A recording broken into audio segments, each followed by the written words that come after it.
الحمد لله نحمده ونستعينه ونستغفره ونؤمن به ونتوكل عليه ونعوذ بالله من شرور أنفسنا ومن سيئات أعمالنا من يهده الله فلا مضل له ومن يضلله فلا هادي له ونشهد أن لا إله إلا الله وحده لا شريك له ونشهد أن سيدنا وحبيبنا وشفيعنا ومولانا محمدا عبده ورسوله أرسله إلى الناس كافة بالحق بشيرا ونذيرا وآتاه جوامع الكلم ومنابع الحكم وبعده مقاما محمودا وجعله سراجا منيرا صلى الله عليه وعلى آله وأصحابه وأزواجه وذرياته وبارك وسلم تسليما كثيرا أما بعد فقد قال الله عز وجل في كتابه العظيم ومن أحسن قولا ممن دعا إلى الله وعمل صالحا وقال إنني من المسلمين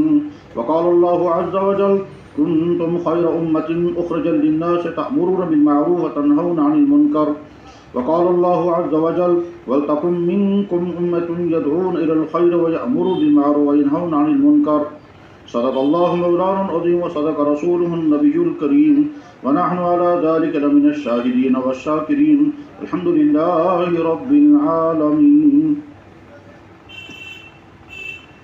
محترم بزرگوں اور دوستو،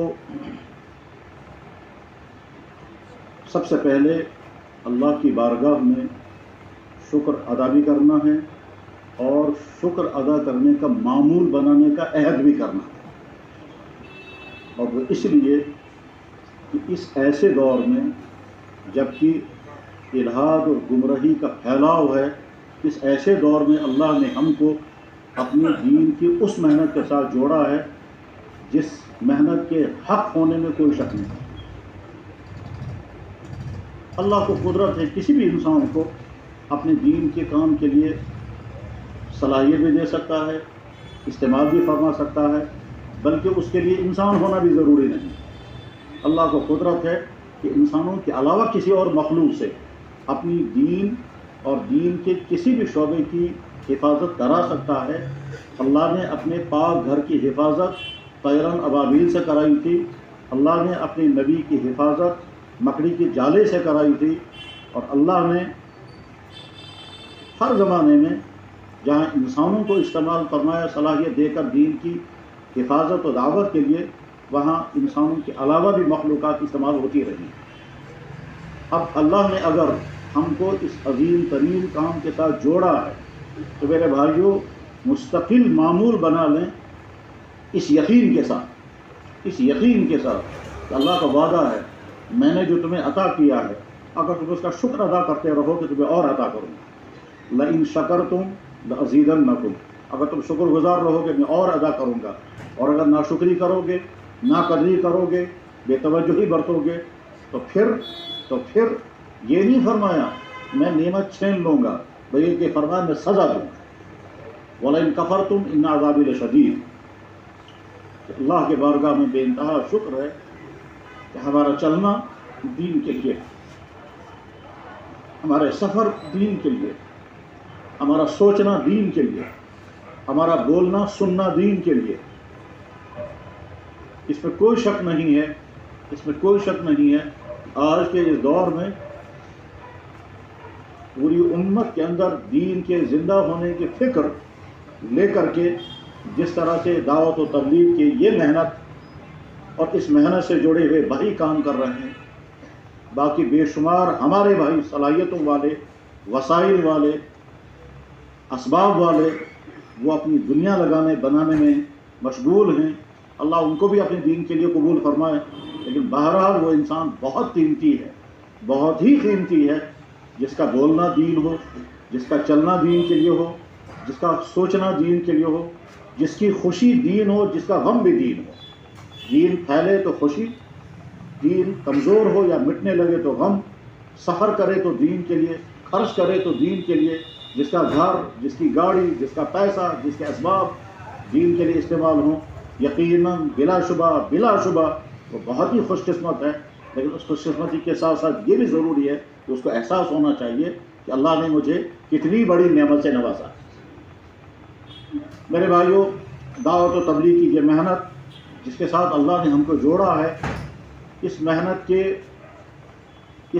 کے ذمہ داروں کا مجمع، اور ذمہ داروں کے مجمع کے معنی یہ ہے کہ آپ خود دعوت کی ضرورت بولنے والے، دعوت کے فائدے سنانے والے، سمجھانے والے، خود اس دعوت کے نتیجے میں فائدے اٹھانے والے۔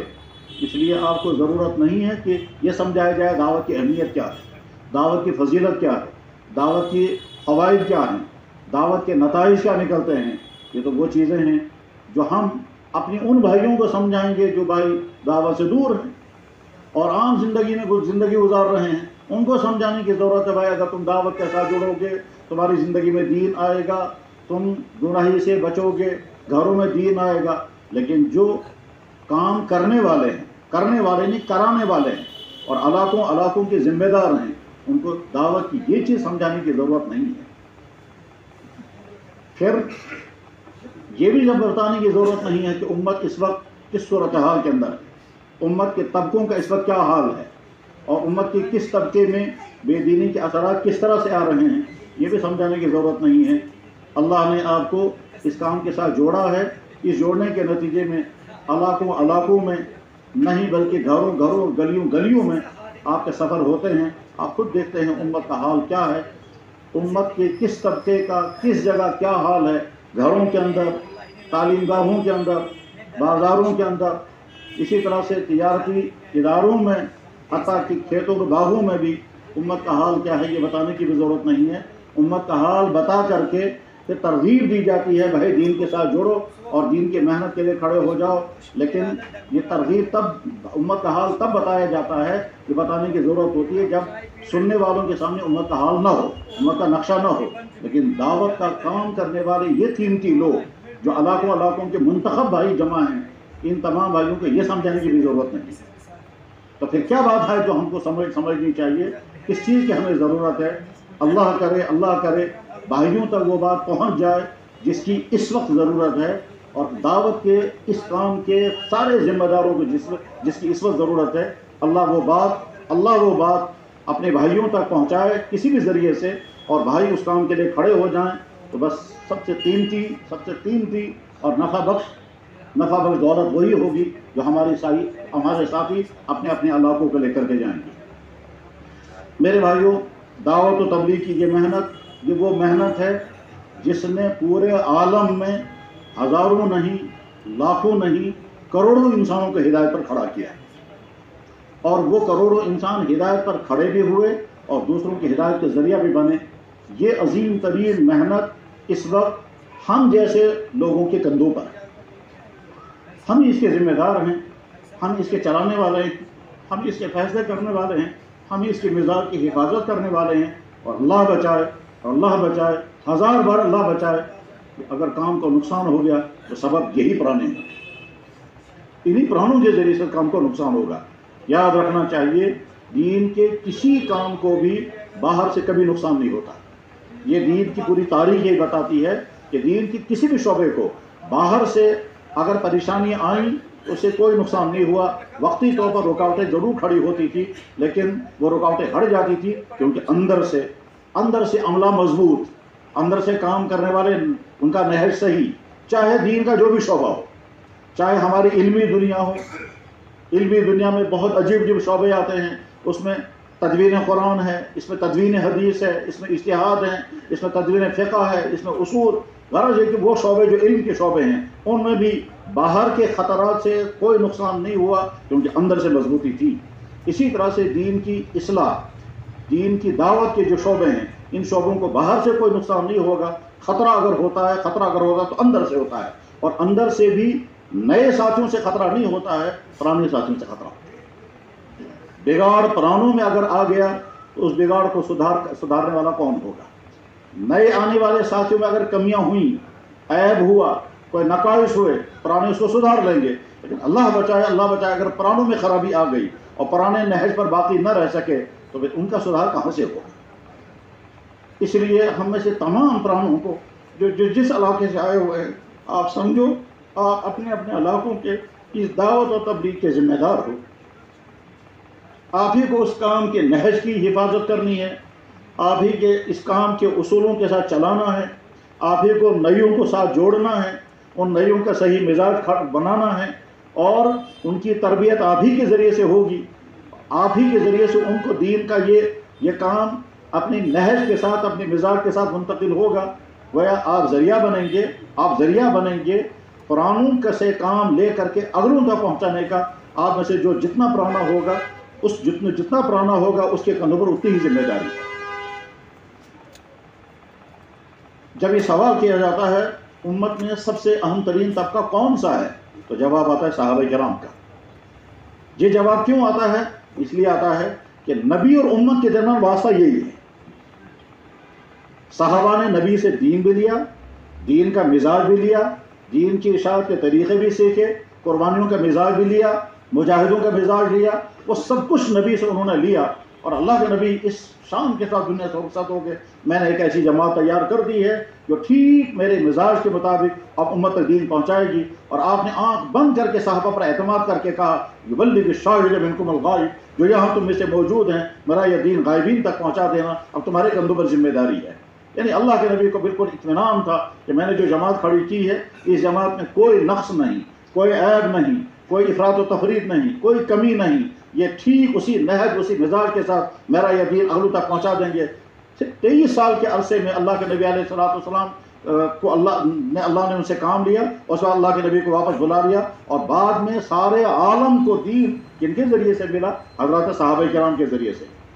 بس ٹھیک اسی طرح سے دعوت و تبلیغ کی یہ محنت جن ہمارے اکابرین نے، جن اکابرین کا اخلاص، ان کی استقامت، ان کی للہیت، ان کی دعائیں، ان کے مجاہدے، ان کی قربانیاں، اور اس کے نتیجے میں اس کام کا ایک وہ نہج تیار ہوا، اور اس کے نتیجے میں پورے عالم میں یہ کام پھیلا اور لاکھوں انسانوں کی ہدایت کا ذریعہ بنا۔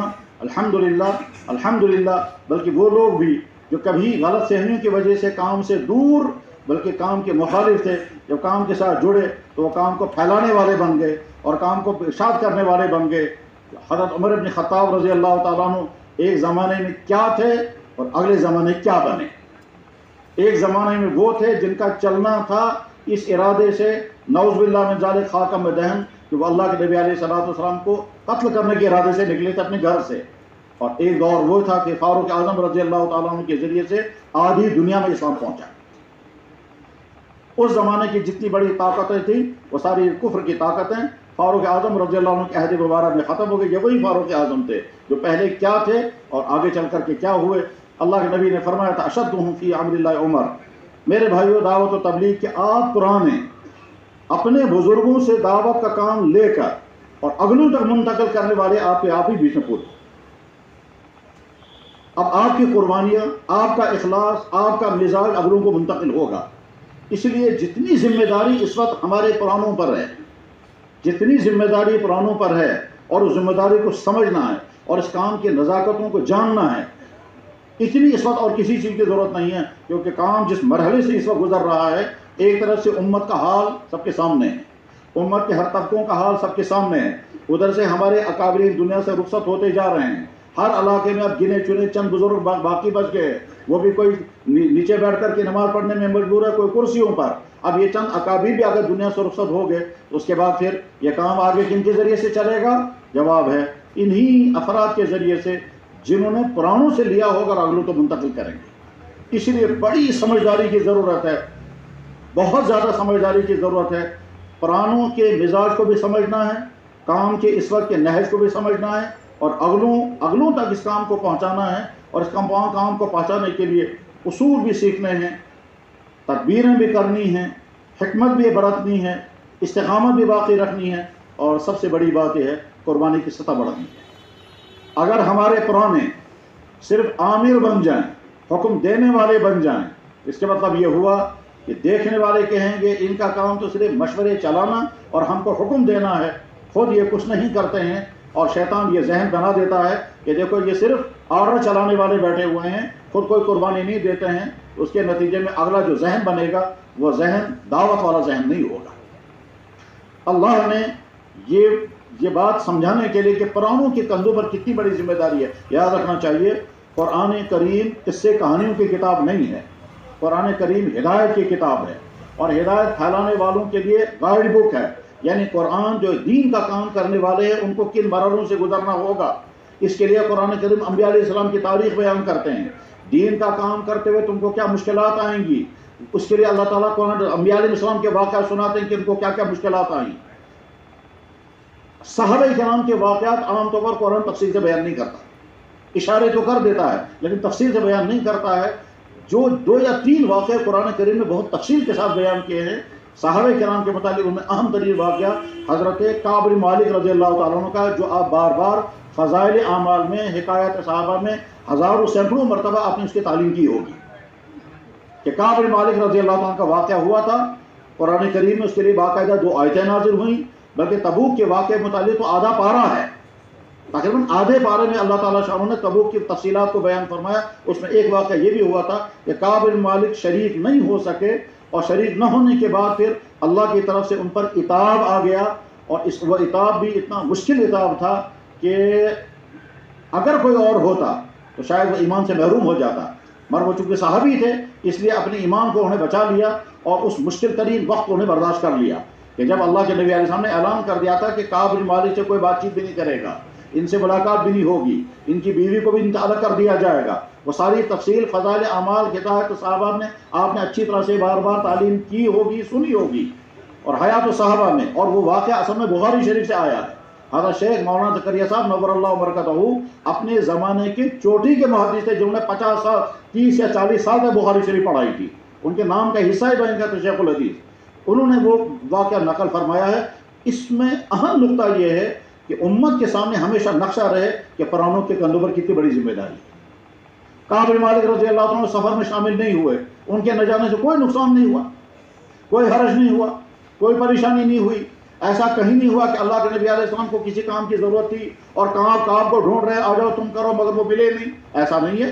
وہ تو 30,000 صحابہ حضور کے ساتھ موجود تھے، اتنا بڑا مجمع اس سے پہلے کسی سفر میں اللہ کے نبی علیہ السلام کے ساتھ نہیں تھا، لہذا کعب بن مالک اور ان کے 2 ساتھیوں کے نہ جانے سے کوئی نقصان نہیں ہوا، کوئی حرج نہیں ہوا، ٹھیک۔ لیکن اس کے باوجود اللہ تعالیٰ شاہ نے اتنا سخت عتاب فرمایا کہ ان کے ساتھ بات چیت بھی بند کر دی جائے، ان کے ساتھ ملنا جلنا بھی بند کر دیا جائے۔ اور کعب بن مالک کہتے بھی ہیں کہ میں مسجد میں حاضر ہوتا تھا، یہ سوچتا تھا کہ کیا اللہ کے نبی علیہ السلام میری طرف نگاہ اٹھاتے ہیں، تو حضور میری طرف نگاہ بھی نہیں اٹھاتے تھے، اور میں جب نماز میں مشغول ہوتا تھا تو میں محسوس کرتا تھا کہ حضور نے کان کے کنارے سے مجھے دیکھا کہ نماز میں آ بھی رہا ہے یا نماز بھی چھوڑ چکا ہے، اور جب میں نماز سے فارغ ہوا حضور کی طرف دیکھتا تھا، حضور اپنا چہرہ پھیر لیتے تھے۔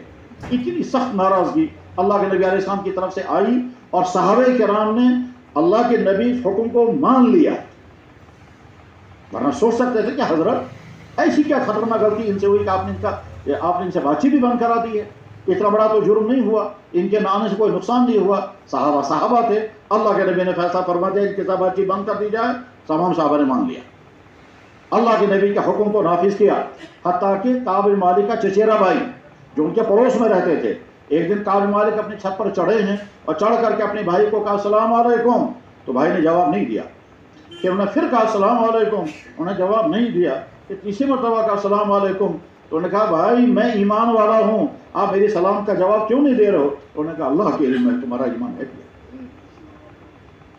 تو کعب بن مالک کے پاؤں سے زمین نکل، بلکہ قرآن نے کہا باقت عالم الارض، زمین وسیع ہونے کے باوجود تنگ ہو گئی تھی۔ کیوں ایسا ہوا؟ کیونکہ کعب بن مالک پرانے تھے۔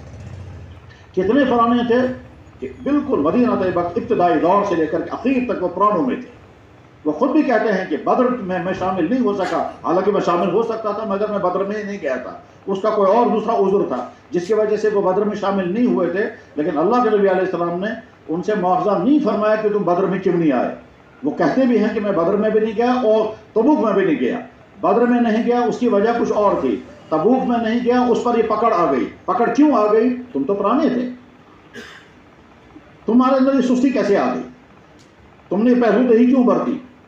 قربانی پر تم کو کھڑا ہونا تھا، یہ قربانی کیوں دی تھی؟ اور اس کے بعد پھر 50 دن کے بعد جب دوسری آیت نازل ہو گئی جس میں اللہ تعالیٰ شان میں فرماتے ہیں وَعَلَى الثَّلَاثَةِ الَّذِينَ خُلِّفُوا حَتَّى إِذَا ضَاقَتْ عَلَيْهِمُ الْأَرْضُ بِمَا رَحُبَتْ، وہ تین کیسے شرف کی بات ہے، کیسے شرف کی بات ہے ان کے لیے کہ ان تین کے لیے لفظ استعمال کیا اللہ تعالیٰ، وہ تین جو پیچھے رہ گئے تھے اور وہ نہیں شامل ہوئے تھے، اور ہم نے ان کے لیے حکم سخت بھیجا تھا جس کی وجہ سے زمین ان کے لیے تنگ ہو گئی۔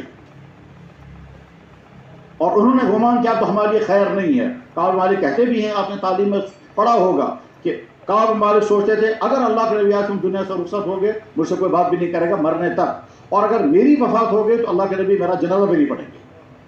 اس ایسی پریشان کن صورتحال کی وجہ کیا ہوئی ہے؟ جواب ہے آپ پرانے تھے، پرانوں سے یہ کوتاہی نہیں ہونی چاہیے تھی، اصل مسئلہ یہی تھا۔ تو میرے بھائیوں، اللہ نے آپ کو اس کام کے ساتھ جوڑا، کوئی 10 سال سے ہے، کوئی 20 سال سے ہے، کوئی 30 سال سے ہے، اور ہم اگر غور کریں گے ہماری زندگی میں دین کا جو کچھ بھی حصہ ہے وہ اسی دعوت کے محنت کے نتیجے، ورنہ کون کہاں ہوتا، کس حال میں ہوتا۔ ایسا ہو سکتا ہے کہ آپ زندگی کے جن شعبوں میں ہیں، جو ہمارا بھائی تجارت کر رہا ہے، جو ہمارا بھائی کسی ادارے میں ملازمت کر رہا ہے، آپ اپنے وہاں دوسرے ملازم بھائیوں کو، آپ اپنے دوسرے تاجر بھائیوں کو، آپ اپنے دوسرے مزدور بھائیوں کا حال دیکھیں، اگر وہ دعوت کے ساتھ جڑے ہوئے نہیں تو ان کی دینی حالت کیا ہے۔ اور اس کے بعد اگر ہمارے اندر کوئی دین کا تعلق آیا ہے، اور اگر دین کے ساتھ ہم جڑے ہیں اور یقیناً جڑے ہیں، اور اگر دین کے لیے ہمارا وقت لگ رہا ہے، ہمارا پیسہ لگ رہا ہے، ہمارا سفر ہو رہا ہے، تو یہ اسی دعوت و تبلیغ کی محنت کے نتیجے، اسی نے ہمارا یہ ذہن بنایا۔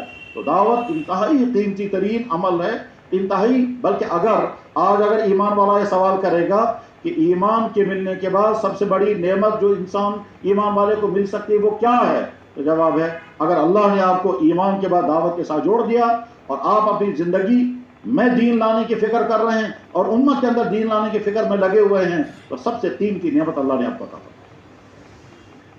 اور اگر اس میں ناقدری ہوتی ہے، اللہ قرآن کریم میں اللہ تعالیٰ شانہ اپنے نبی کو بھی ہر مرحلے پر فرماتے اس وقت آپ کیسے کریں گے۔ ایک جگہ اللہ تعالیٰ شانہ فرماتے ہیں وَلَا يَسْتَخِفَنَّكَ الَّذِينَ لَا يُوقِنُونَ، یا رسول اللہ جو کام ہم نے آپ کو حوالے کیا ہے، جو آپ کے مخالفین ہیں، جو آپ سے متفق نہیں ہیں، ایسا نہ ہو وہ کامیاب ہو جائے اس بات میں کہ آپ کو اپنے کام کا ہلکا پن محسوس، آپ سمجھ لیں کہ میرا یہ کام شاید اہم نہیں ہے، وہ کامیاب نہیں ہونے چاہیے۔ یعنی اس کے معنی یہ ہیں میرے دعوت والے پرانے بھائی، حالات کامیاب نہ ہو جائے کہ تم اپنے دعوت کے کام کو غیر اہم سمجھنے لگو گے اور باقی دنیا کے کاموں کو اہم سمجھ کر کے دعوت کے کام کے ساتھ وہ رخ اختیار کرو گے کہ تمہاری نظر میں لگے گا کہ دعوت کا کام کوئی اہم نہیں ہے۔ بڑا استغفر، اور اگر خدا نہ خواستہ کسی ساتھی سے غلطی ہوتی ہے کہ وہ دعوت کے کام کو اہم ہونے کے باوجود غیر اہم بنا دیتا ہے اور باقی کسی شعبے کو زیادہ اہمیت دے دیتا ہے، تو کبھی کبھی اللہ تعالیٰ شان سے محروم بھی کر دیتا ہے۔ وَلَا يَسْتَخِفَنَّكَ الَّذِينَ لَا يُوقِنُونَ۔ اب جب اللہ تعالیٰ شان اس کام کے ساتھ ہمیں جوڑا ہے تو ہمیں اچھی طرح سے چند باتیں سمجھنی ہیں۔ نمبر 1، ہمارے ذاتی اوصاف کیا ہیں، ہماری ذاتی زندگی کیسی ہے۔ دعوت میں جڑنے کے ساتھ ہماری ذاتی زندگی تو مثالی زندگی بننی چاہیے، اس لیے کہ دعوت کی اس مقام کے ساتھ جڑنے کے بعد بھی اگر ہماری زندگی اعمال کے اعتبار سے، اخلاق کے اعتبار سے، رہن سہن کے اعتبار سے اگر مثالی زندگی نہیں بن سکی، ٹھیک ہے، مثالی زندگی صحابہ کے سطح کی تو نہیں ہو سکتی، لیکن آج کے ایمان والوں کے لیے تو کم سے کم نمونہ بننا ہم کو، خصوصاً نئے ساتھیوں کے لیے، تو بار بار اپنے آپ کو بجائزہ لے کر کے دیکھیں کہ ہماری زندگی میں کمیاں کہاں کہاں ہیں، ہماری زندگی میں نقائص کہاں کہاں ہیں۔ ایسا نہ ہو کہ جناب صرف داڑھی، سر پر ٹوپی، سفید لباس اور 3 دن اور سال میں 40 دن لگا کر کے دھوکے میں پڑ جائیں کہ بس ہم نے دین کے اونچے سطح کو پا لیا اور ہمیں اب کچھ اور کرنے کی ضرورت نہیں ہے اور ہم اینڈ پر پہنچ چکے ہیں، اب ہمیں کسی اور چیز کی تلاش کی ضرورت نہیں ہے۔ اس دھوکے میں نہیں رہنا ہے کہ ہم نے بہت کچھ پا لیا۔ یہ تو بہت ہی تو حضرت مولانا الیاس صاحب رحمہ اللہ تعالیٰ تو فرماتے تھے کہ ہمارے 6 نمبر تو دعوت کا علی بیتا، دین کا علی باتا سا ہے۔ اگر آپ نے پہلے تو آپ کا لباس کچھ اور تھا، آپ کے چہرے کی حالت کچھ اور تھی، آپ کا رہن سہن کچھ اور تھا، اس میں تبدیلی آ گئی، لباس بدل گیا، ہاتھ میں تسبیح آ گئی، 3 دن میں 40 دن آ گئے، اور اس کے بعد پھر ہفتہ واری اجتماع میں بھی شرکت ہونے لگی اور آپ نے سمجھا کہ ہم نے پا لیا اور منزل ہم نے حاصل کر لی، تو دھوکے میں پڑے۔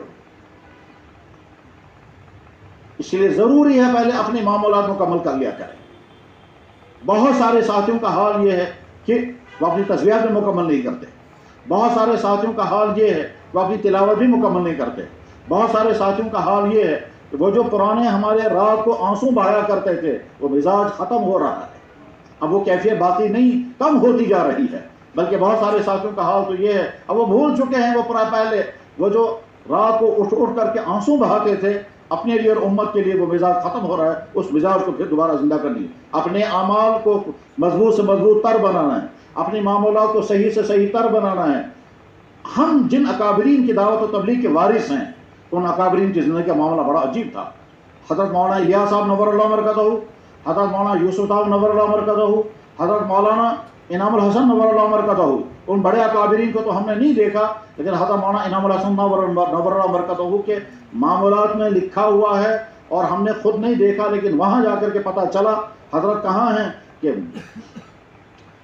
باقی ذمہ داران تو 24 گھنٹے کے اعمال میں لگے رہتے تھے اور حضرت ایک ویران مسجد میں جا کر کے 7 گھنٹے اعمال کرتے تھے۔ ان 7 گھنٹوں کے بعد وہ واپس آتے تھے، صبح سے لے کر کے تقریباً دوپہر تک وہ اعمال میں مشغول رہتے تھے۔ اس میں تلاوت ہوتی تھی تقریباً 10 پاروں کی، اس میں تسبیحات ہوتی تھی وہ ہزاروں کی مقدار میں تھی، اس میں دعائیں ہوتی تھی 2-2 ڈھائی گھنٹے کی۔ خود میں نے حضرت مولانا عمر صاحب رحمہ اللہ تعالیٰ کو ایک مرتبہ دیکھا 2.5 گھنٹے مسلسل تنہائی میں بیٹھ کے دعا کرتے ہیں۔ یہ میری آنکھوں کا دیکھا واقعہ۔ تہجد کے وقت، فجر کی نماز کے تہجد کے وقت بیٹھے، فجر کی نماز ہوئی، فجر کی نماز کے بعد پھر اس دن ان کا بیان نہیں تھا، اور حضرت مولانا عمر صاحب رحمہ اللہ تعالیٰ سری نگر عیدگاہ کے قریب ایک مکان میں تھے، فجر کی نماز کے بعد معمولات پورے کیے، پھر دعا مانگنی شروع کی تو 2.5 گھنٹے لگاتار دعا کرتے رہے، اور بیچ میں تھک جاتے تھے، ہاتھ نیچے ڈالتے تھے، آنسو بہاتے رہتے، پھر ہاتھ اٹھاتے تھے، دعا کرتے رہتے تھے۔ اتنی لمبی دعا میں نے زندگی میں کہیں نہیں دیکھی، یہ میں نے اپنی آنکھوں سے دیکھا حضرت مولانا عمر صاحب نور اللہ مرکزہ پالن پوری کو۔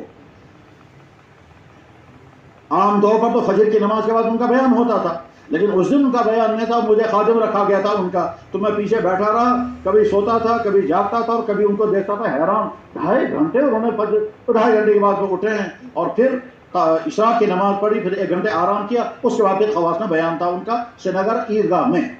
تو میرے بھائی تمام ساتھی اپنے ذاتی اعمال کی فکر کریں۔ ذاتی اعمال کی فکر کا مطلب دعاؤں کا اہتمام، نوافل کا اہتمام، تلاوت کا اہتمام اور تسبیحات کا اہتمام، اور اگر کسی اپنے بڑوں سے بیعت ہیں، جن سے بیعت ہیں اور وہ دعوت و تبلیغ کے نئے مزاج کے ہیں، تو انہیں جو اعمال دیے ہوں اعمال، جتنے زیادہ یہ عبادت کے اعمال مضبوط ہوں گے، اور خاص طور پر اکیلے پن میں جتنے دعاؤں کا اہتمام کریں گے، اور ان دعاؤں میں اللہ سے مانگنا اپنے لیے اور امت کے لیے، اللہ کے سامنے امت کی بے دینی کا حال رکھنا، اور اللہ سے اپنے ایک مرتبہ مجھے یاد ہے کہ دعوت کے بہت پرانے ساتھی جو حضرت مولانا عبید اللہ صاحب نور اللہ مرکزہ کے ساتھیوں میں سے تھے، وہ دہلی ایئرپورٹ پر جماعت جا رہی تھی مکہ مکرمہ کام کرنے کے لیے، تو ان کو کہہ رہے تھے، کہنے لگا بھائی جا رہے ہو اللہ سے فیصلے کروا کے واپس آنا، ویسے خالی مت آنا۔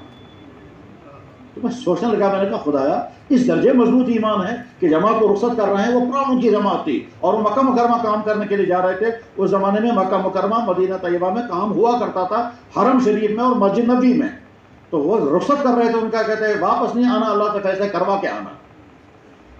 باقی تو اللہ کے علم میں ہے، لیکن کن کن ملکوں میں دعوت کے کام کو زندہ کرنے کے فیصلے کو لے کر کے آئے، بعد کے اثرات نے بتا دیا تھا، ان دعاؤں کے نتیجے میں فلاں ملک میں کام کھڑا ہوا، فلاں ملک میں کام زندہ ہوا، فلاں ملک میں کام پھیل گیا، وہ انہی دعاؤں کا نتیجہ تھا۔ تو غرض یہ کہ اپنے ذاتی اعمال کو اچھے سے اچھا بنائیں۔ پرانے ساتھیوں کے ذاتی اعمال نمونہ بننے چاہیے نئے جڑنے والے ساتھیوں کے لیے، اور ایسا نہ ہو کہ ہم باتوں بتائیں، صبح شام کی 3 تسبیحات کرو، نوافل پڑھو، دعائیں کرو، خود خالی ہو اور خود نہ کر رہے۔ تو بس پہلی ذمہ داری یہ ہے۔ اس کے بعد پھر دوسری بڑی اہم ترین ذمہ داری پرانے ساتھیوں کی یہ ہے کہ کام کی وجہ سے اللہ نے آپ کی عزتوں میں اضافہ کیا ہوگا، خصوصاً نئے جڑنے والوں کے دلوں میں آپ کی محبت ہوگی، اور ان کے لیے آپ ہی ان کے اکابر ہیں۔ یہ اکابر بننا جو ہے یہ نعمت بھی اور خطرے کی چیز بھی ہے۔ اس میں انسان کو دھوکہ لگتا ہے میں کچھ بن گیا، اب جب دھوکہ لگتا ہے میں کچھ بن گیا تو کبر آنے لگتا ہے، بڑائی آنے لگتی ہے، مخدوم بننے کے مزاج ہوتا ہے، پھر دوسروں سے خدمت کرنے کے مزاج ہوتا ہے، اور کبھی کبھی یہاں سے ایک قدم اور آگے بڑھ کر کے پھر معاملات کا بگاڑ بھی آ جاتا ہے۔ چنانچہ جب ہم کبھی سنتے ہیں پرانے ساتھیوں میں مالی معاملات کا بگاڑ ہے تو بہت فکر مندی کی بات ہے۔ اس کے معنی یہ ہے کہ پرانے ساتھیوں نے نئے ساتھیوں کو اپنی دنیا بنانے کے لیے استعمال کرنا شروع کیا ہے دعوت کی بنیاد پر. ہر ساتھی کے ذہن میں یہ بات رہنی چاہیے کیا اللہ نے ہم کو دین سے عزت عطا فرمائی اور دعوت کے ذریعے سے عزت عطا فرمائی. ہماری ساری عزت دین اور دعوت کے ساتھ جڑے نہ ہوتے تو کون پوچھتا ہے؟ جناب والا کتنے بھائی وہ ہیں کوئی نہیں پوچھ، لیکن آپ کے نئے ساتھی آپ کا احترام کریں گے، ٹھیک ہے، آپ کی چیزیں اٹھائیں گے، آپ کی خدمت کرنے کو سعادت سمجھیں گے، ٹھیک ہے، آپ کو ہدیہ دینے کی کوشش کریں گے. اس میں اپنے آپ کو بچا لینا ہے کہیں ایسا نہ ہو کہ غلط تعلیق کا شکار ہو جائیں، ذہن میں آنے لگے ہم کچھ ہے، اور اس کے بعد پھر خدمت دینے کے مزاج، مخدوم بننے کے مزاج، اور یہیں پر آ کر کے پھر آدمی کیا کرتا ہے، پھر وہ مامور نہیں بنتا ہے، عامر بننے لگتا ہے. اس مقام پر آ کر کے یہ بات سمجھنی چاہیے اللہ نے دین کا کام نبیوں کے حوالے کیا. انبیاء علیہ السلام مامور سمجھتے تھے اپنے آپ کو کہ ہم اللہ کی طرف سے مامور ہیں، اور امت سے جو کرانا پہلے خود کرتے تھے. کسی نبی نے کوئی کام امت سے قرار خود نہ کیا ہو ایسا نہیں ہوگا، بلکہ جناب رسول اللہ صلی اللہ علیہ وسلم نے نمازوں کی تلقین جتنی کرتے تھے امت سے کہیں زیادہ نمازیں خود پڑھتے تھے. مثلا ہم لوگ جب پڑھتے ہیں، یہ آپ نے بھی بارہا سنا ہوگا، پڑھا بھی ہوگا، تعلیم کی ہوگی کہ اللہ کے نبی علیہ السلام رات کو نماز پڑھتے تھے تو پاؤں پر ورم آ جاتا تھا، حتیٰ تورمت قدمہ ہو، یہاں تک کہ آپ کے قدموں پر ورم آ جاتا تھا. اس کے بعد وہاں تحقیق کرنے لگتے ہیں کہ کیا صحابہ کرام کی زندگی میں یہ پایا جاتا ہے؟ کہیں بہت کم. اس کے معنی یہ ہے کہ اللہ کے نبی علیہ السلام جب دوسروں کو نماز پڑھنے کی ترغیب دے رہے ہیں تو ان سے کہیں زیادہ خود کر رہے ہیں، اسی لیے آپ کے پاؤں مبارک پر ورم آ گیا. تو غرض یہ کہ ہمارے قرآن نے اپنے آپ کو صرف عامر نہ بنائیں کہ بس ہم صرف فیصلے کریں گے دوسروں کے حق میں اور خود کچھ نہیں کریں گے کیونکہ ہم بڑے ہو گئے، کیونکہ ہم بزرگ بن گئے، کیونکہ ہم اکابر میں داخل ہو گئے. اور واقعتاً ایک علاقے میں جو بھی پرانا ہے وہ اس علاقے کا اکابر بن ہی جاتا ہے. لوگ اسے احترام کرتے ہیں، اسی کے حق میں مشورے ہوتے ہیں، وہی فیصلے سناتا ہے، وہی کسی کو امیر بناتا ہے، وہی جماعت کا رخ متعین کرتا ہے. تو سارا نظام اسی کے ہاتھ میں ہے. یہ جو نظام اسی کے ہاتھ میں آ گیا، اس کی وجہ سے شیطان کوشش یہ کرتا ہے کہ میں اس کو کبر میں مبتلا کر کے، ریاکاری میں مبتلا کر کے، عجب میں مبتلا کر کے ہم کچھ ہیں، میں کچھ ہوں. یہ جو میں کچھ ہوں ہم کچھ ہیں، اس کو کہتے ہیں عجب. اور یہ اللہ کو اتنا ناپسند ہے، اتنا ناپسند ہے. اس کا تذکرہ قرآن کریم میں اللہ تعالیٰ صاحب نے فرمایا جب حضرات صحابہ کرام حنین تشریف لے جا رہے تھے تو جاتے ہوئے صحابہ کرام میں سے کسی کے ذہن میں آ گیا ہم کچھ ہیں. یا ہم کچھ ہیں کا مطلب کیا تھا؟ ہم تو بہت ہیں، اتنے تو پہلے کبھی بھی نہیں تھے. جب پہلے کبھی اتنے نہیں تھے اور ہمیں کوئی نقصان نہ پہنچ سکا، آج تو ہم بہت کچھ ہیں. جب بہت کچھ ہے تو آج کیا ہوگا؟ ہم یہ آیا ذہن میں، کسی ایک کے ذہن میں آیا ہوگا، اور ہو سکتا ہے ان لوگوں کے ذہن میں آیا ہوگا جو ابھی مسلمان بنے. کیونکہ صورتحال اس وقت یہ تھی کہ اللہ کے نبی علیہ السلام تربیت یافتہ صحابہ 10,000 کو لے کر مدینہ شریف سے مکہ مکرمہ آئے، اور مکہ مکرمہ میں 2,000 آدمیوں کو اللہ نے ایمان کی دولت عطا فرمائی. یہ جو 2,000 آدمی ہیں اب وہ اپنے آپ کو ایمان والوں میں شامل کر رہے ہیں. اب ان میں سے ہو سکتا ہے کسی کے ذہن میں آیا ہوگا کیا کہ پہلے تو ہم ایمان والے نہیں تھے، ایمان والے وہ تھے، اب ہم ایمان والے ہیں، اب ہم ایک ہیں. تو ہم پہلے ہوتے تھے کم اور ہمیں کوئی نقصان نہیں ہوا، آج تو ہم بہت ہیں. جب بہت ہیں تو آج کیا نقصان ہوگا؟ یہ جو تصور ذہن میں آ گیا، اور اس خیال کے ساتھ جب آگے پہنچے ہیں تو آگے جو صورتحال سامنے ہوئی وہ کیا کہ اتنا بڑا مجمع میدان میں ٹک نہ سکا اور سارے کے سارے پیچھے ہٹ گئے. اللہ تعالیٰ شاہ اس کا تذکرہ قرآن کریم میں فرمایا لَقَدْ نَصَرَكُمُ اللَّهُ فِي مَوَاطِنَ كَثِيرَةٍ، قدم قدم پر میں نے تمہاری مدد کی ہے، خاص طور پر حنین کے دن میں نے مدد کی ہے جب تمہارے اندر عجب آ گیا. اعجبتکم کثرتکم، ہم کچھ ہیں. یہ جو ہم کچھ ہیں، یہ ہم کچھ ہیں کبھی آتا ہے کثرت کی بنا پر اور کبھی آتا ہے اپنا پرانا ہونے کی بنا پر. میں کچھ ہوں کیوں؟ میں نے تب سے دین کا کام کیا جب کوئی بھی تبلیغ والا یہاں نہیں تھا. میں تب سے کام کے ساتھ جڑا ہوا جب یہاں مخالفتیں تھی، جب کوئی بات سننے والا نہیں تھا. آج تو چاروں طرف سے تھا. ہم کچھ ہیں، یہ ہم کچھ ہیں اگر ذہن میں آ گیا یہ بہت خطرے کی چیز ہے. بلکہ بار بار کہیں ہم کچھ بھی نہیں. دعوت و تبلیغ کے اس مزاج میں ہم کچھ بھی نہیں، ہمارا کام کچھ بھی نہیں. یعنی مزاج جو ہے کام بہت ہو اور زبانوں پر ہم تو کچھ بھی نہیں. یہ ہمارا کام تو بہت چھوٹا تھا، معمولی کام. یہی مزاج ہونا چاہیے. مجھے یاد ہے جب سری نگر میں اجتماع ہونے والا تھا تو ہم لوگ حیران ہو جاتے تھے کیسے کیسے فیصلے ہو رہے. وہاں عالی مسجد میں ایک مشورہ ہوا اس مشورے میں کیا ہوا، ایک جماعت طے ہو گئی جو اخبار والوں کے بعد جا کر درخواست کرے گی ہماری کوئی خبر اخبار میں مت لانا۔ ہم سارے حیران ہیں یہ کیا کہہ رہے ہیں۔ کوششیں تو یہ ہوتے ہیں کہ اخباروں میں زیادہ سے زیادہ اشتہارات چھپیں اور اعلان ہونا چاہیے۔ یہاں سے گروپ تیار ہو گیا 3-4 آدمیوں کا، وہ سارے اخبار والوں کی خدمت میں درخواست کرے گا کہ ہمارا یہاں اجتماع ہونے والا ہے اور مہربانی کر کے آپ اخبار میں ہماری کوئی خبر مت چھاپیں۔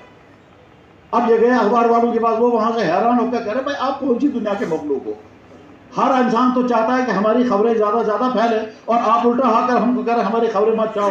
اب جب یہاں سب سے بڑی خبر یہی اجتماع ہے، ہم کیسے خبر نہیں چھاپیں گے؟ کہہ رہے ہم درخواست لے کر کے آئے ہیں، اسی لیے آئے ہیں کہ آپ ہماری کوئی خبر نہیں شائع کریں گے۔ لیکن بہرحال اخبار والے کہاں مانتے۔ اب جب بڑا اجتماع ہوا تو سیاہ سخری کے ساتھ اور 7 کالمی سرخی، 7 کالمی سرخی عام آدمی نہیں سمجھے گا 7 کالمی سرخی کیا ہوتی ہے اخباری دنیا میں۔ یہ جرنلزم کی دنیا میں 7 کالمی سرخی مانی جاتی ہے، سب سے بڑی خبر جو اخبار میں چھپے گی وہ یہی۔ تو دعوت و تبلیغ کا مزاج یہ تھا کہ کوئی تشہیر نہیں، کوئی اعلان نہیں، کوئی ایڈورٹائزنگ نہیں، کوئی شور و گل نہیں، کوئی ہاؤ ہوا نہیں۔ ہمارا کام بالکل چپکے سے چیونٹی کی چال چلنا ہے، اونٹ کی چال چلنا ہے۔ اونٹ کی چال چلنا کا مطلب مسلسل چلنا ہے، صبر، برداشت، قوت، یہ سب، لیکن پتہ کسی کو نہیں چلنا چاہیے۔ یہ دعوت و تبلیغ کا مزاج ہو۔ تو لہذا پرانوں کے کندھوں پر ذمہ داری ہے، اپنے آپ کو مخدوم مت بنائیں، اپنے آپ کو خادم رکھیں، اپنے آپ کو خادم رکھیں۔ اور اگر لوگوں کے دلوں میں، نئی آنے والوں کے دل میں آپ کے اللہ نے محبت ڈالی ہے، اس محبت کی بنا پر کبر نہیں آنا چاہیے، اس محبت کی بنا پر تواضع آنی چاہیے۔ اور اس کی مثال صرف سمجھانے کے لیے، ورنہ مثال دعوت کی اس ماحول میں مثال نہیں دی جاتی ہے، صرف سمجھانے کے لیے میں مثال عرض کرتا ہوں کہ آپ نے اپنے امیر صاحب کی تواضع دیکھی، یہ مثال سامنے۔ بس بڑے ہونے کے معنی یہ نہیں کہ ہمارے اندر کبر آئے، بڑے ہونے کے معنی یہ نہیں کہ ہم گھمنڈ میں آ جائیں، بڑے ہونے کے معنی یہ نہیں ہے، بڑے ہونے کے معنی کہ ہمارے کندھوں پر زیادہ ذمہ داری ہے، ہمیں اور زیادہ قربانیوں کے ساتھ کام کرنا ہے۔ یہ بہت اہم ترین، اور اسی کے ساتھ جیسا کہ میں نے پہلے عرض کیا، اپنے معاملات کو میرے بھائیوں صاف رکھنا بہت ضروری۔ کچھ جگہوں پر جب کبھی سننے کو ملتا ہے جناب پرانوں کے معاملات ٹھیک نہیں ہیں، مالی معاملات ٹھیک نہیں ہیں، قرضوں کا لین دین ٹھیک نہیں ہے، بزنس کے معاملات ٹھیک نہیں ہیں، اور اسی میں بعض دفعہ یہ بھی پایا گیا کہ دعوت کو ذریعہ بنا رہے ہیں اپنا بزنس چلانے کا، اور صاحب کانٹیکٹ کریں گے آپ ہم سے بزنس کریں اور ذریعہ بنائے دعوت کو۔ الامان الحفیظ، جب دین کے کام کو آپ دنیا کمانے کے ذریعہ بنائیں گے تو اللہ محفوظ فرمائے، اللہ محفوظ فرمائے۔ کبھی کبھی اللہ سخت فیصلے فرماتا ہے، اچھا تم نے میرے دین کے کام کو ذریعہ بنایا اپنی دنیا کمانے کے لیے، اب تو میں نے رابطے قائم کرنے شروع کیے، جماعتیں، اسی لیے ہماری جماعت فلانے علاقے میں جائے گی اور دوسرے علاقے میں نہیں۔ کیوں؟ اس لیے کہ ظاہر کریں گے وہاں کام بہت ہے اور ہماری وہاں پہچان ہے، ہم نے پہلے بھی وہاں کام کیا، اب بھی جا کر کام کریں گے، اور پس پردہ کوئی اور نہیں ہے۔ اللہ اسے حفاظت فرمائے اس ایسے مزاج کے پنپنے سے، اور اللہ یہ ہماری اصلاح فرمائے اگر اس طرح کی خامی کہیں ہمارے اندر پیدا ہوئی ہوگی۔ خاص طور پر میرے بھائیوں اپنی مالی معاملات کو بہت صاف رکھیں، اس میں ہر فاقہ رہنا بہتر ہے، مگر ہمارے ہاں احتیاط کا عالم یہ بتایا جاتا ہے کہ جناب اگر کسی انسان کو کوئی چیز خریدنی ہو اور آپ کا دعوت والا ساتھی وہ چیز بیچتا ہے تو احتیاط والا ساتھی کہے گا میں اس سے کبھی نہیں خریدوں گا، کیونکہ ہمارا دعوت والا ساتھی ہے، میں جاؤں گا اس نیت سے کہ وہ مجھے سستا دے گا، اور وہ مجبور ہوگا سستا دینے پر، پتہ نہیں دل سے آمادہ ہوگا یا نہیں، کہ کوئی اور کسٹمر آتا تو میں اپنا نفع پورا لیتا، اب یہ ساتھی آ گیا اب زیادہ کیا کروں گا، تو کبھی وہ بغیر نفع کے ہم کو چیز بیچے گا، تو ہم گویا اپنے ساتھی کو مجبور کر رہے بغیر نفع کے ہم کو چیز بیچو، تو محتاج ساتھی اپنے ساتھیوں سے چیز بھی نہیں خریدتے۔ اتنی احتیاط برتیں کہ صاحب وہ بالکل ایسے جیسے کوئی کہتے ہیں صاحب فلاں آدمی جو ہے وہ ہمارا نازک رشتہ دار ہے، اسے ہم یہ بات نہیں کر سکتے، اسے ہم مال نہیں خرید سکتے، کیونکہ وہ مجبور ہو جائے گا مفت دینے پر، اور ہم مفت دینا نہیں چاہتے۔ تو اپنے ساتھیوں کے ساتھ تو معاملہ اتنا نازک ہے، معاملات کو اپنے صاف رکھیں، معاملات کی پابندی کریں، معاملات کو صاف رکھیں، یہ اصول لے کر کے جائیں۔ میرے بھائیوں دعوت کا کام کرتے ہوئے آپ کو مشورے بھی کرانے ہیں، آپ کو بیانات بھی کرانے ہیں، آپ کو جماعتیں بھی بھیجنی ہیں۔ مشورہ کرتے ہوئے آپ جو پرانے حضرات ہیں آپ کے کندھوں پر بہت بڑی ذمہ داری ہے۔ مشورے کا حکم قرآن کریم میں اللہ تعالیٰ شان فرماتے ایمان والوں کا کام کیا ہے؟ مشوروں سے کام کرنا، وَأَمْرُهُمْ شُورَى بَيْنَهُمْ، شورا کے ذریعے سے، مشوروں کے ذریعے سے کام چلانا۔ اللہ کے نبی علیہ السلام کو مدینہ طیبہ میں اذان شروع کرنی ہے، ٹھیک، اللہ حکم بھیج دیتے اس طرح اذان پڑھو، حکم نافذ ہو جاتا۔